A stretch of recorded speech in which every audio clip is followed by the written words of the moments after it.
Good morning. This is Tory Magoo 44. Thank you for coming by my YouTube site. I hope you're having an excellent day, and I hope you had a nice Mother's Day to all the moms out there. Today I'm going to talk about attitude. A professor wrote me a letter and he asked me a few different questions, but one of them was, can you make a video on how you have such a sunny attitude, how you handle negative self-talk, and how you stay focused? All right, so that's what this is about, and also related to Scientology. I was in Scientology for 30 years. I escaped out in 2000, July 2000. And I've been speaking out ever since. I wasn't going to, but because Scientology kept picking at me, I finally realized, I've got a voice too, and I started speaking out, and here we are 10 years later. First of all, before I continue, I want to thank my friend who gave me this wonderful bracelet. I greatly appreciate it. I've had some wonderful people help me since I left Scientology, and even before. All my life I've been kind of lucky on that, and I greatly appreciate it. And every single person there's a great book called The Power of One. And it is a fantastic book because one person can truly and honestly change someone's life. And that's a good book to read if you really doubt that. But as far as attitude, this is it for me. It's like all of my life, first of all, I've kept a diary. Even when I was a little kid, I had one of those diaries with a little lock on it and stuff like that. And I've had a diary ongoing all of my life. If I have a bunch of stuff in my head and I don't want to keep thinking about it, I take out my diary and I start writing it down. And some people might think, ooh, I bet there's good stuff in that. Not really. It's just junk. If you're ready, you'd be like, gads, this is just a bunch of junk. That's right. And that's how I consider it. It's like a dump truck. You tilt over your head, put it all in the journal. Now that's it for me. I can let it go. That's generally what happens. I write until I'm like, okay. And usually for me, my thing is I come up with a little solution for whatever problem it is I'm worrying about. Because, we all have stuff going on. But it's tricky with attitude. Luckily, I came into Scientology. I did, with a good attitude. My parents raised me very strongly. It's like every day you have a choice. You can either stick with all the negative things around you or in your head or whatever, or go out and do something that makes you happy, makes other people happy, change something, do something better for the world. The world, you're here for a reason. And whether you know it or not, every person is. And it's like that's part of our quest to find out, well, what are we here for? What are we doing? What's the deal? And I can't say I have an answer to that, but I know that, working on it and trying to take each day and enjoy each day is part of my sunny attitude. Now, I'm not saying I'm sunny all the time. When I first left and I'd lost my husband of 27 years and all of my friends, I could literally walk into a restaurant and just burst out crying hysterically. I mean, it was incredible. I cried for 2 years. I went to my doctor's office and they had on the wall, if you have this, this, and this, let us know. I said, I have all those things.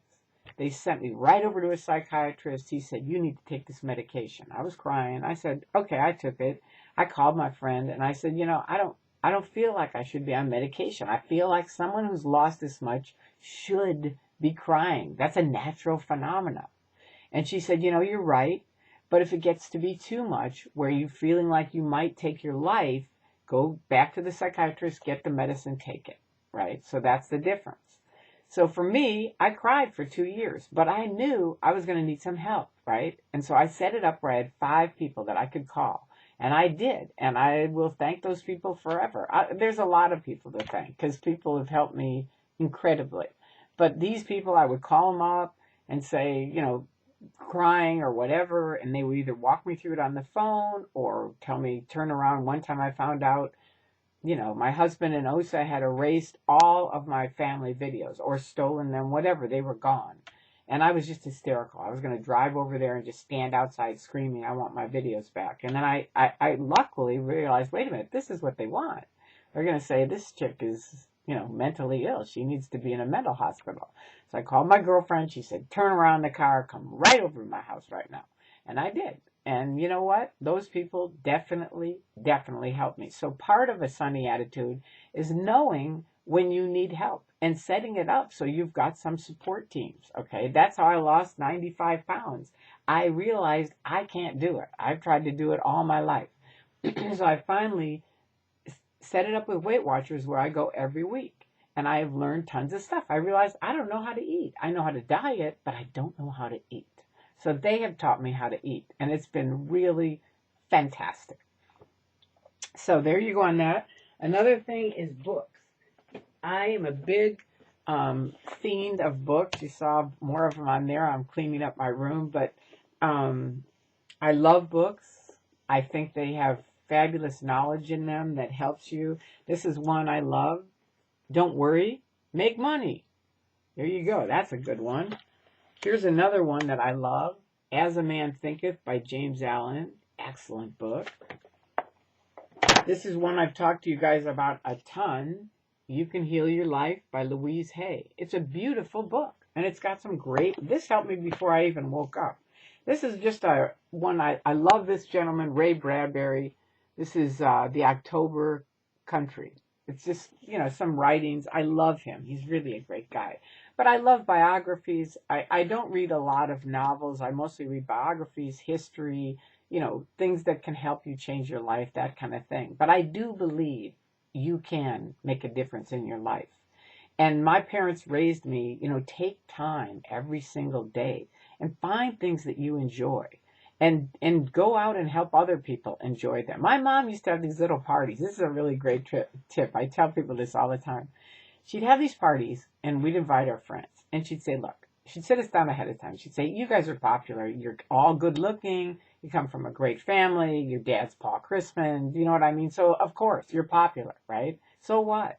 I'm going to have this party. We're going to have this party. And I want you to find the kids that aren't popular, that nobody wants to dance with, or they don't even know how to dance. And you get them on the dance floor, and you teach them how to dance, and you get them welcomed into the group. And I love that story. I mean, what a cool mom to think of that. You know what I mean? And that's what I'm talking about. Inclusion, not exclusion. That was one of the shocking things that I found in the Church of Scientology. I got to the top, and it was totally exclusive. Oh, no, you can't sit at our table. This is just the people from New York, or the patrons, or the this, or the that. I was like, what is this crap? This is supposed to be freedom? No, thank you. I already lived through that when I was a young kid, living in a really wealthy, snotty suburb that, it was like, no, that's what I was trying to get away from. I was already into Buddhism and Taoism, but they were hard to apply. So I thought, well, Scientology maybe can do it. A lot of people at my last business, I talked to people for 4 years. A lot of people say, oh, I'm really depressed. I started asking, what kind of depression are you suffering from? Well, I don't like working with crummy bosses. Does anybody like working with a crummy boss? Now, if you're a boss, male or female, you can change a lot of people's lives today. There's a gentleman in Nevada. I forget the name of the shoes, but it's not Ian shoes, but it's something like that. But he said, I was just sick of working for creepy people. And I wanted my employees to have a fabulous working environment. So I started my own business to do that. And the guy's, of course, a millionaire. The employees are thrilled. And as he said in his interview, I don't even like shoes, but I knew people needed to wear them. And so it was a good thing to start a business with. Now that's a cool thing where you're thinking about the employees, not just yourself and your car and your house. And I'm going on vacation. Now, believe me, we all live through that. There's too much of it. You need to start taking on your little area and seeing how you can help some people in your area live a better life. And that's for all of us, whether you're here, or you're here, or you're here, or you're running a whole huge company. You know what I mean? You can make a fantastic difference if you make the decision to do so. But it's kind of one of those things that you're the person that can do it, and I hope you do, all right? Because we only have so much time. Like my dad died when he was 52 years old. He had a heart attack and he died. Nobody thought he would. He's a professional athlete, a sportsman, played a lot of sports, but you know what? He was gone. So there's only so many days. So A, make sure you tell people that you love them. B, realize you are loved. I keep this in my room, love. Because it reminds me of, pass it on. Share it with other people. And for the people that are putting me down because of my videos, you know what? Screw you guys. You know, if that just shows how petty you are. You know, it's like, okay, maybe my videos aren't the greatest, or maybe I am sort of dorky. So what? I got 8,000 subscribers, and you know what? A lot of people call me and they say hi to me in the theater, and I love that. If you are a subscriber, come on by, say hi. I dig it. I like you guys. I really do, and I thank you. You have seriously and honestly helped me a great deal. And to the little petty people that are picking about me, that shows who you are. You don't have a video site. I know that. I know who you are because people call me up and they go, oh, so-and-so is saying this about you. I'm like, okay. And for the professor who said, how do I get over that? You know, the negative talk, I keep in a journal. Like I said, I just tip my head over. I write it in my journal till it's gone. As far as people bitching about me, I look at it, I go, my dad taught me that, you know, because I hung out with my brothers and their friends, and some of them were bullies. Not too many. Most of them were cool guys. But the bullies, my dad said, look, here's the deal. As long as they'll sit down at the table and talk to you, they're okay. Doesn't matter what they say. Even if they hate your guts, as long as they'll talk with you, that's okay. But the bullies never will. And that's what Scientology is. They won't talk to you. And that's what they are. They're bullies. Period. Now, that's not all Scientologists. The people in the Truman Show are mostly inside thinking they're having a wonderful time. And I'll just ask you, did you honestly get into this group thinking you would never, somebody above you could tell you who you could talk to, what books you could read, you know, what, that you can't go on the internet because it's so evil, when everyone around the world knows this stuff and is, you know, having a great time. There are tons of us out here. If you're in and you want to come out, come on out. We're having a good time. So I hope that helped you guys some. I love you. Please remember that. And have a fantastic day. Do something, somehow, to make your day a better day. And others a better day, okay? And there you go. That's it for me on Attitude. I love you guys, and I'm very, very happy that you came to my site. Take care.